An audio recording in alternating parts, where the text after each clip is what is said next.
En el año 1922, bajo el polvo abrasador de un desierto implacable en el valle del río Indo, un hombre encontró algo que la historia moderna no estaba preparada para aceptar. No desenterró un templo dorado, no halló la tumba de un faraón tirano envuelto en joyas. Encontró esqueletos esparcidos por las calles, familias enteras tomadas de la mano, aplastadas en un instante de terror absoluto por una fuerza que todavía hoy desafía toda explicación tradicional. Durante toda tu vida te han enseñado que la civilización nace inevitablemente de la sangre, que el progreso humano siempre requiere de reyes absolutistas, ejércitos profesionales y una base de esclavos sometidos, pero bajo esa arena descansaba una metrópolis gigantesca que rompió cada regla de nuestra evolución social. No tenían monarcas visibles, no forjaron espadas para la conquista.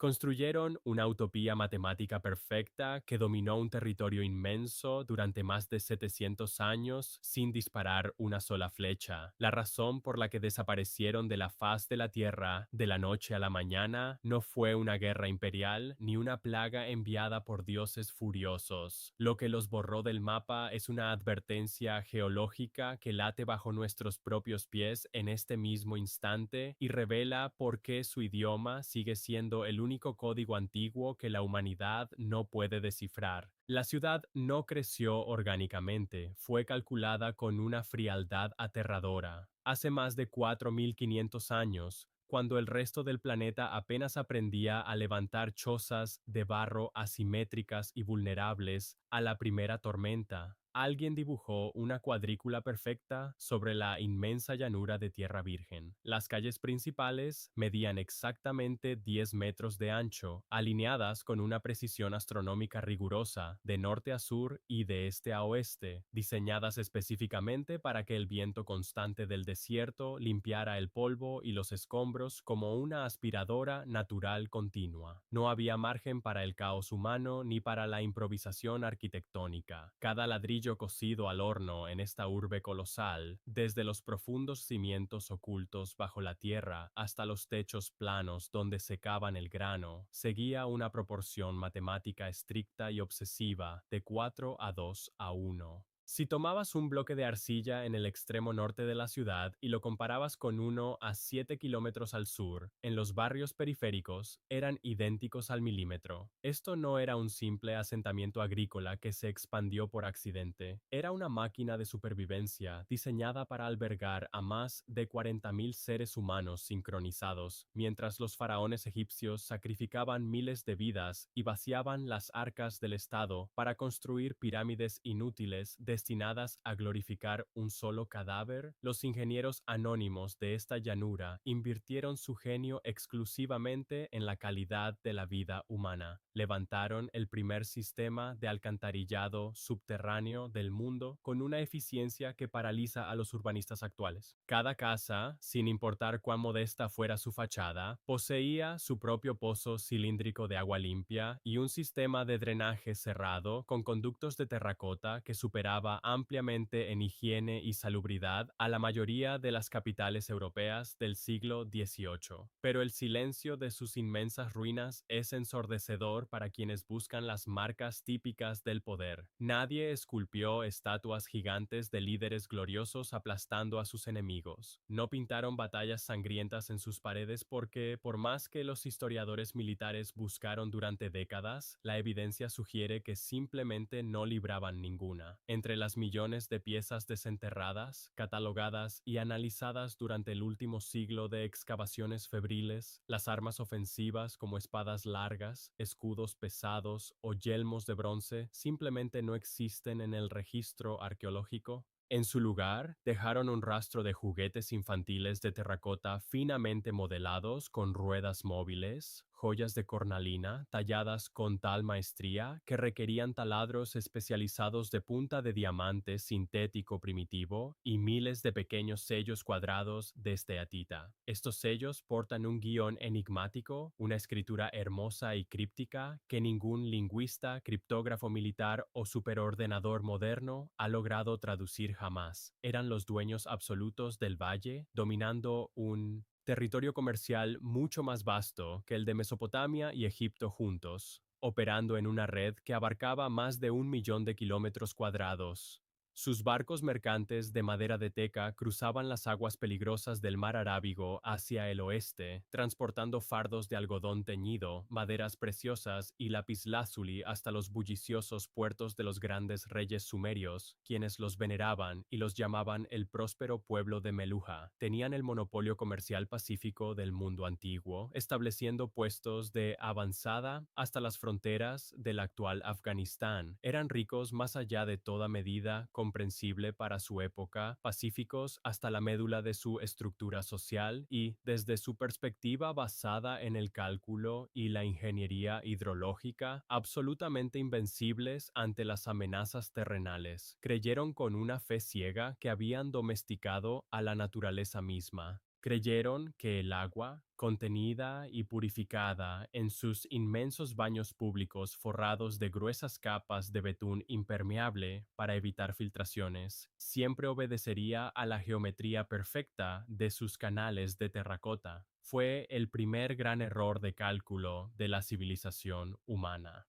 Lejos de las calles perfectamente pavimentadas con ladrillos cocidos, a miles de kilómetros de profundidad bajo la dura corteza terrestre sobre la que construyeron su utopía, el reloj de arena del tiempo geológico ya había comenzado a vaciarse de manera irreversible. La inmensa placa tectónica india, una masa de roca continental masiva que llevaba 50 millones de años viajando sin piedad hacia el norte tras separarse del antiguo supercontinente, continuaba su colisión implacable y silenciosa contra la gigantesca masa euroasiática. Este choque invisible de titanes geológicos es el motor responsable de empujar la cordillera del Himalaya hacia el cielo, centímetro a centímetro, en un proceso de violencia subterránea incomprensible a escala humana. Pero el movimiento violento de la Tierra no solo eleva montañas majestuosas hacia las nubes, también estrangula y asesina ríos enteros.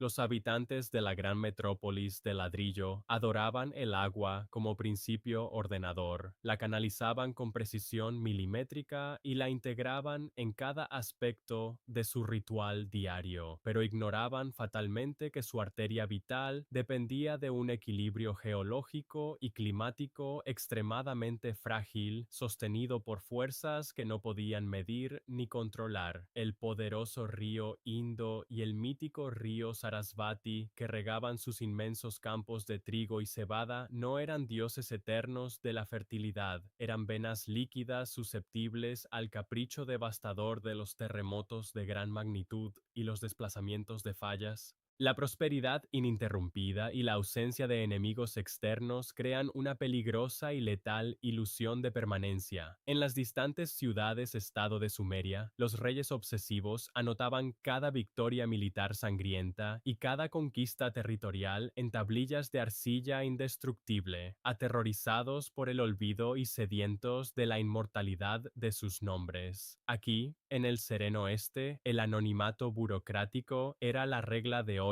que mantenía unida a la sociedad. Ningún individuo necesitaba grabar su nombre vanidoso en la piedra porque el sistema colectivo funcionaba a la perfección sin necesidad de culto a la personalidad. La estandarización extrema era el verdadero tejido de su civilización, operando casi como un algoritmo antiguo. Las pesas de piedra caliza y sílex que usaban en sus vastos mercados seguían un sistema binario y decimal tan matemáticamente exacto en todas sus ciudades que una desviación microscópica de un solo gramo era no solo ilegal, sino conceptualmente impensable para su mentalidad. Un mercader ciego podía comprar especias preciosas en el norte o en el sur, sabiendo con certeza absoluta que el peso era universal, inviolable y perfecto. Esta obsesión dogmática por el orden colectivo predecible los hizo inmensamente prósperos. Eliminó la necesidad de la violencia interna, pero simultáneamente los volvió estructuralmente rígidos. Y la rigidez estructural es siempre la primera gran víctima de los cambios ambientales bruscos. Cuando el clima global comenzó a fracturarse de manera drástica e irreversible alrededor del año 2200 antes de nuestra era, un evento catastrófico global de enfriamiento y sequía que los climatólogos modernos denominan fríamente el evento del kiloaño 4.2. Los monzones cíclicos que alimentaban los grandes glaciares y los ríos cambiaron su patrón milenario. Las lluvias vitales retrocedieron hacia el este, alejándose de las cuencas que sostenían los campos de cultivo. La tierra agrícola comenzó a secarse y agrietarse lentamente al principio, como una fiebre baja y persistente que ninguna autoridad toma en serio hasta que es demasiado tarde. El volumen de los ríos disminuyó drásticamente, dejando los canales de irrigación llenos de polvo estéril. La monumental red de comercio marítimo y terrestre que conectaba a este vasto imperio sin nombre con el resto del mundo civilizado comenzó a deshilacharse por la escasez de excedentes. Los barcos de madera dejaron de zarpar hacia Occidente. Los gigantescos almacenes de granos, estructuras colosales diseñadas con plataformas de ventilación para alimentar a decenas de miles de ciudadanos en tiempos de escasez calculada, comenzaron a vaciarse inexorablemente sin posibilidad de reposición. La máquina urbana perfecta, desprovista de su combustible hídrico y agrícola, estaba colapsando bajo el peso de su propia complejidad. Durante más de un siglo entero, desde el descubrimiento inicial de las ruinas bajo la arena abrasadora, la élite académica mundial te vendió una mentira histórica perfectamente empaquetada. Los manuales de historia y los prestigiosos libros de texto del siglo XX afirmaban con una certeza arrogante y absoluta que esta avanzada civilización pacifista fue masacrada sin piedad por hordas de guerreros nómadas que bajaron del norte cabalgando a la velocidad del viento, empuñando afiladas espadas de bronce y conduciendo rápidos carros de guerra de ruedas con radios. Los arqueólogos europeos de la época, proyectando de manera subconsciente su propia mentalidad imperialista y belicosa sobre los restos del pasado profundo, observaron aquellos esqueletos humanos esparcidos en posturas de agonía en las calles superiores y declararon inmediatamente, sin un análisis exhaustivo, que era la escena evidente de un genocidio militar a gran escala. Necesitaban desesperadamente que la historia de esta civilización encajara a la fuerza en su propia visión darwiniana del mundo, la ley inmutable donde los pueblos fuertes y armados siempre conquistan y borran a los débiles y pacíficos. Pero los cráneos silenciados contaban una historia biológica completamente diferente a la narrativa oficial del poder. Cuando las herramientas de la ciencia forense moderna, libres de prejuicios coloniales, examinaron meticulosamente los huesos y los traumatismos que supuestamente probaban la masacre a manos de invasores extranjeros, descubrieron un detalle escalofriante. Las lesiones óseas estaban curadas o no eran producto de armas blancas. No murieron peleando en un último esfuerzo heroico por defender sus murallas. Murieron huyendo despavoridos de algo masivo que ninguna espada de bronce, sin importar cuán afilada fuera, podía detener o intimidar. El descubrimiento reciente de esta verdad geológica obliga a destrozar y reescribir desde cero todo lo que crees. Saber sobre la fragilidad de la supervivencia humana urbana. La majestuosa ciudad no fue sitiada ni conquistada por hombres sedientos de sangre y saqueo. Fue asfixiada y estrangulada de manera metódica por su propia cuna geográfica. La intensa actividad tectónica profunda levantó diques naturales de roca y barro sólido a lo largo del curso inferior del río, bloqueando la salida natural del agua. El poderoso flujo, incapaz de seguir su camino milenario hacia el océano abierto, se represó y se regresó sobre sí mismo con una fuerza descomunal. Inmensos y pútridos lagos de lodo hirviente comenzaron a inundar la ciudad matemática desde abajo, pudriendo los cimientos perfectos. Y aquí radica el horror verdaderamente silencioso y trágico de su final agónico. Los ingenieros urbanos, criados en la creencia de su supremacía técnica, no se rindieron ante la naturaleza. Reconstruyeron la ciudad entera sobre sus propias ruinas fangosas, no una, sino repetidas veces con una tenacidad suicida. Las cuidadosas excavaciones estratigráficas revelan hasta 7 niveles distintos de reconstrucción, superpuestos uno sobre otro como capas de desesperación. Cada vez que el lodo espeso y letal engullía por completo sus calles de diseño perfecto y destruía sus hogares, los sobrevivientes levantaban plataformas artificiales de ladrillo aún más altas y volvían a trazar obsesivamente su cuadrícula urbana inútil sobre el fango inestable. Lucharon a muerte contra la geografía dinámica del planeta durante varias generaciones dolorosas, utilizando la misma proporción inmutable de ladrillos de 4:2:1, tratando desesperadamente de imponer su orden matemático abstracto a un mundo natural caótico que ya había dictado sentencia y había decidido borrarlos del registro geológico. Lo que los inmensos registros sedimentarios no resuelven y lo que hiela la sangre de quienes los estudian es el momento exacto y psicológico en que la fe ciega en la ingeniería se transformó en un pánico animal incontrolable. Una civilización que basó toda la legitimidad de su existencia en la predictibilidad matemática de la naturaleza fue lenta y cruelmente aplastada por su absoluta impredecibilidad. ¿Creías, como todos nosotros, que las enormes murallas perimetrales de una ciudad antigua servían exclusivamente para repeler ejércitos invasores humanos? Las de esta ciudad fueron reforzadas apresuradamente para intentar detener el océano de lodo que avanzaba y fallaron rotundamente.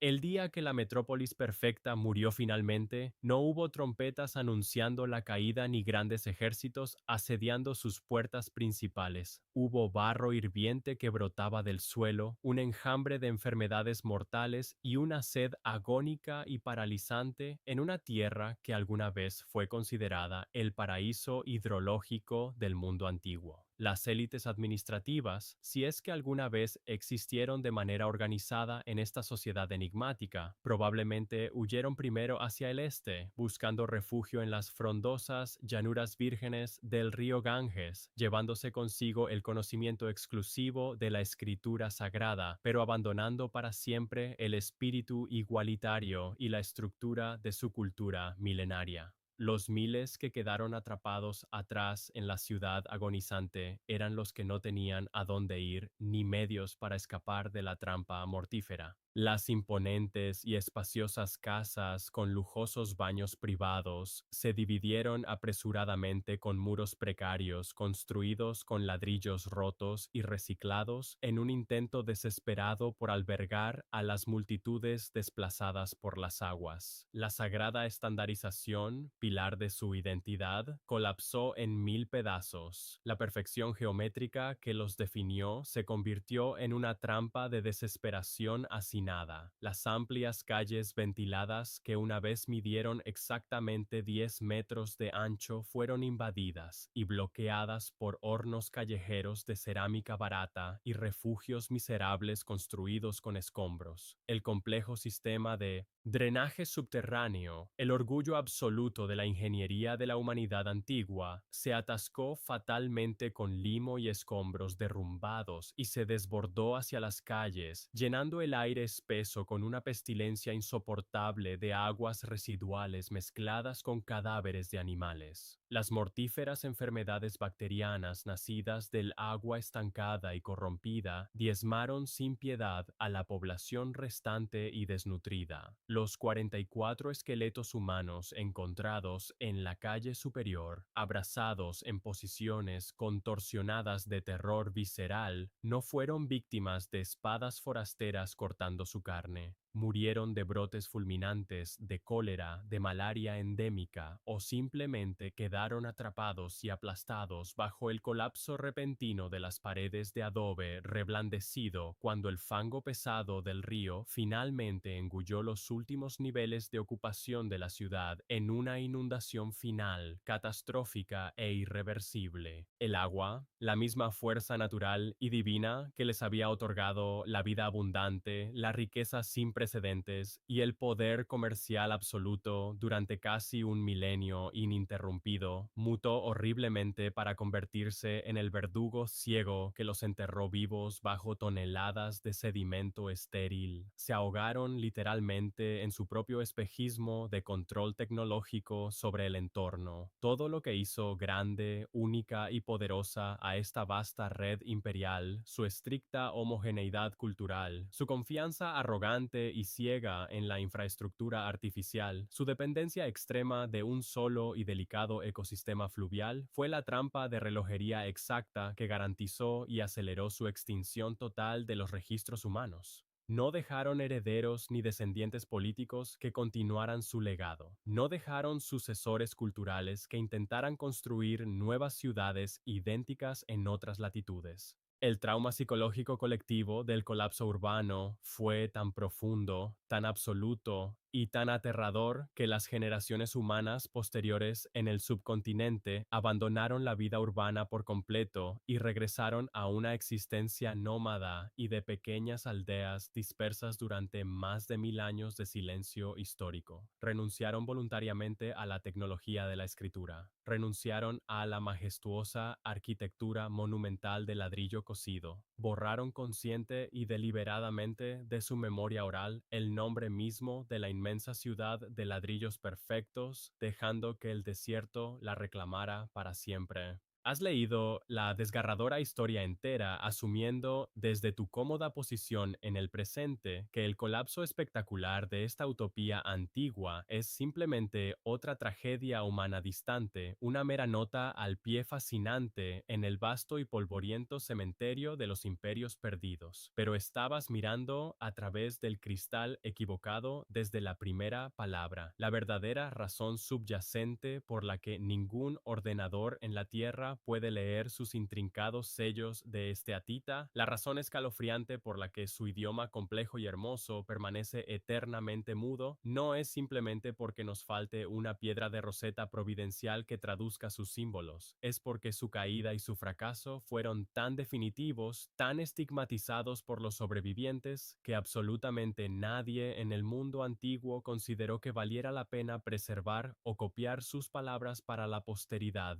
La historia humana perdonó y recordó los nombres de los tiranos megalómanos de Egipto y a los reyes sanguinarios y crueles de Mesopotamia, glorificando sus matanzas masivas, sus conquistas y su sed de sangre en museos modernos de mármol blanco, pero condenó a un olvido frío y absoluto a la única civilización masiva en la historia del planeta que intentó y logró durante siglos vivir y prosperar sin la maquinaria de la guerra. Ellos probaron empíricamente, más allá de toda duda razonable, que una sociedad inmensa y compleja puede funcionar a la perfección sin monarcas de poder divino, sin esclavitud institucionalizada y sin ejércitos imperialistas depredadores, siempre y cuando el clima global colabore con su experimento. Y esa es la revelación brutal que destruye por completo nuestra arrogancia tecnológica moderna. Mírate a ti mismo en este preciso instante, rodeado de tus pantallas de cristal, tu tecnología satelital, tus ciudades costeras hiperconectadas, tus frágiles cadenas de suministro globales de alimentos y tus sofisticadas proyecciones matemáticas sobre el futuro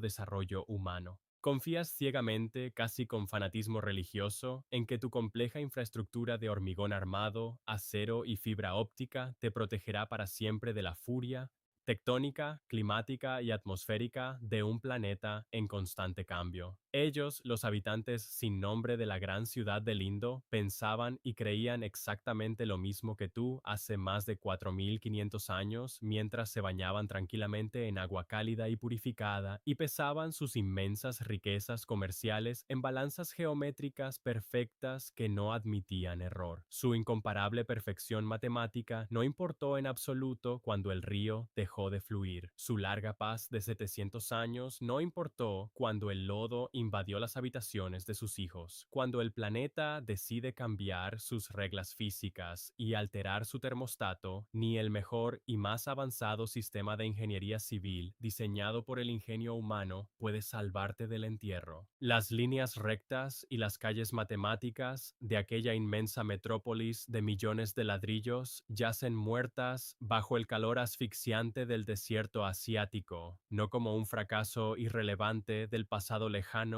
que podemos ignorar, sino como un espejo aterrador, exacto y despiadado de nuestro propio futuro inminente. Lo que los libros te contaron durante toda tu vida como un simple misterio arqueológico fascinante para resolver en un museo, era en realidad desde el primer ladrillo colocado un cronómetro geológico en cuenta regresiva.